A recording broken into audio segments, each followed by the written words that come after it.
नमस्कार दोस्तों, स्वागत है आपका हमारी धार्मिक यूट्यूब चैनल चेतन गोहल व्लॉग्स में।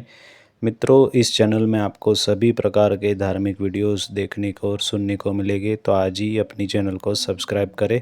आज हम बात करने वाले हैं योगिनी एकादशी की, जिसकी शुरुआत 21 जून को सुबह 7:18 से होगी और पूर्ण 22 जून की सुबह 4:27 को होगी।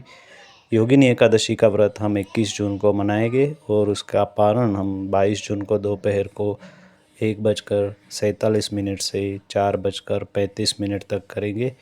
तो ये सारी इन्फॉर्मेशन मैंने आपको दी योगिनी एकादशी के मुहूर्त और समय के बारे में। दोस्तों, योगिनी एकादशी आषाढ़ मास की एकादशी है जो भगवान विष्णु और देवी लक्ष्मी को समर्पित है। इस दिन व्रत करने से पापों से मुक्ति और मोक्ष की प्राप्ति होती है। 21 जून 2025 को योगिनी एकादशी मनाई जाएगी। योगिनी एकादशी हिंदू पंचांग के अनुसार आषाढ़ मास के कृष्ण पक्ष की एकादशी होती है। यह व्रत खासकर पापों के नाश, पुण्य की प्राप्ति और मोक्ष की ओर ले जाने वाला माना जाता है। इस दिन व्रत रखने से भगवान विष्णु की पूजा करने से सभी रोग, दोष और पापों से मुक्ति मिलती है। इस वर्ष ये 21 जून 2025 के दिन शनिवार को पड़ती है। योगिनी एकादशी भगवान विष्णु और देवी लक्ष्मी को समर्पित है। ऐसा माना जाता है कि इस दिन भगवान विष्णु और देवी लक्ष्मी की उचित और समर्पित पूजा करने से व्यक्ति को वांछित इच्छाएं और मनोवांछित फल मिलता है और उसको आध्यात्मिक लाभ भी मिलते हैं। हिंदू पंचांग के अनुसार इस दिन भद्रा का भी प्रभाव रहता है।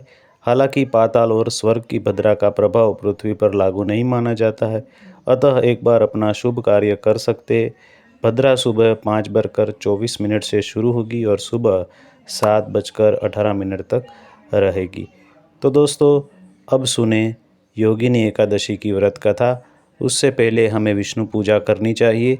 भगवान विष्णु की मूर्ति और उसके फोटोग्राफ को एक पीले वस्त्र पर स्थापित किए और भगवान विष्णु को गंगा जल से शुद्ध कीजिए, पंचामृत से शुद्ध कीजिए और उसके पीले फूल, पीले फल और पीली वस्तुओं का भोग धराए।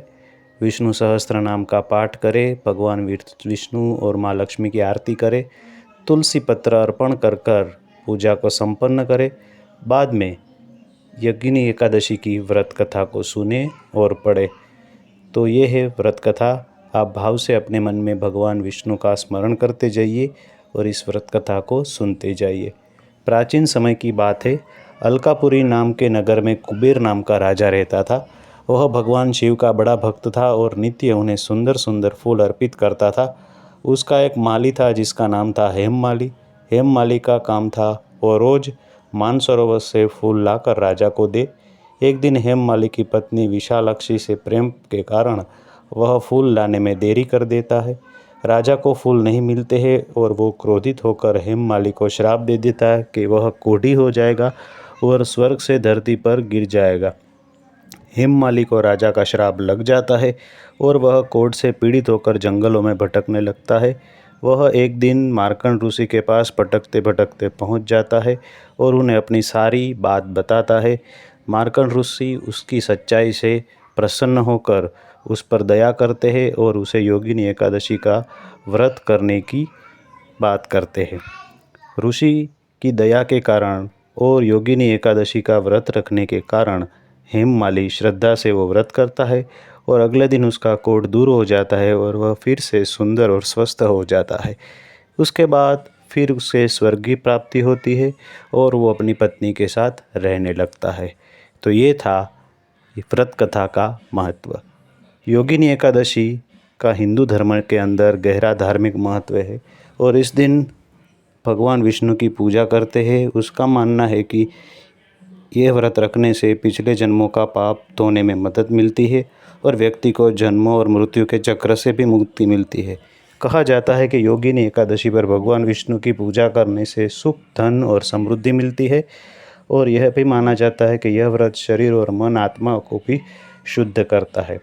आध्यात्मिक मार्ग पर चलने वाले भक्तों को हर महीने एकादशी का व्रत रखना चाहिए और ऐसा माना जाता है कि यह व्रत रखने से भगवान विष्णु के दिव्य निवास और वैकुंठ धाम की हमें प्राप्ति होती है। इस पवित्र अवसर पर विभिन्न आध्यात्मिक और धार्मिक गतिविधियाँ भी होती है। योगिनी एकादशी का व्रत कोई भी व्यक्ति कर सकता है, चाहे वह किसी उम्र, जाति या पृष्ठभूमि का हो। यह विशेष रूप से उन लोगों के लिए अनुशंसित है जो शारीरिक या मानसिक बीमारियों को रखते हैं।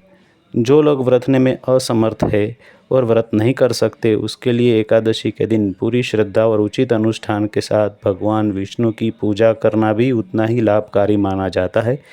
तो अगर यदि ये व्रत आप नहीं कर सकते तो आप भाव से भगवान विष्णु की पूजा करें, ताकि उसका फल भी आपको मिल सके। जितना फल व्रत करने से मिलता है, उतना ही फल इस कथा को सुनने से मिलता है, भगवान विष्णु की पूजा से भी मिलता है। और यह भी एक मान्यता है कि यह व्रत रखने से हम 88,000 ब्राह्मणों को भोजन कराने का जितना पुण्य हमें मिलता है, उतना ही पुण्य ये व्रत रखने से भी हमें मिलता है।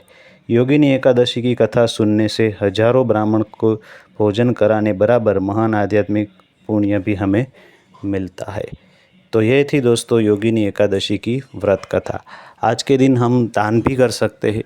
हम ज़रूरतमंद लोगों को उसकी ज़रूरत के हिसाब से पैसों का दान, अन्न का दान, वस्त्र का दान भी कर सकते हैं। गाय को घास खिला सकते हैं, गौदान भी हम कर सकते हैं। आपका मन जो भी कहे उसका अपनी हिसाब से आप दान कर सकते हैं। तो आज का दिन बहुत ही पवित्र और शुभ माना जाता है, क्योंकि इस एकादशी का व्रत करने से हमें सभी प्रकार के कर्मों से मुक्ति मिलती है, हमारे पाप कर्म छूट जाते हैं और हमें मोक्ष की प्राप्ति होती है। तो दोस्तों ये थी योगिनी एकादशी की व्रत कथा और उसका महत्व। हमें आशा है कि ये वीडियो आपको पसंद आया होगा, आपको अच्छा लगा होगा। यदि ये वीडियो आपको अच्छा लगा है तो इस चैनल को ज़रूर सब्सक्राइब करें और इस चैनल का लिंक अपने दोस्तों, अपने रिश्तेदारों को ज़रूर भेजें, ताकि उसे भी ये एकादशी का लाभ मिले। इस वीडियो को हम यहीं पूर्ण करते हैं। आपसे अभी भेंट होगी दूसरे नए वीडियो में। तब तक आप हमें विदा करें। आप सभी को योगिनी एकादशी की शुभेच्छा के साथ हमारी चैनल का ओम नमो भगवते वासुदेवाय। बोलिए विष्णु भगवान की जय।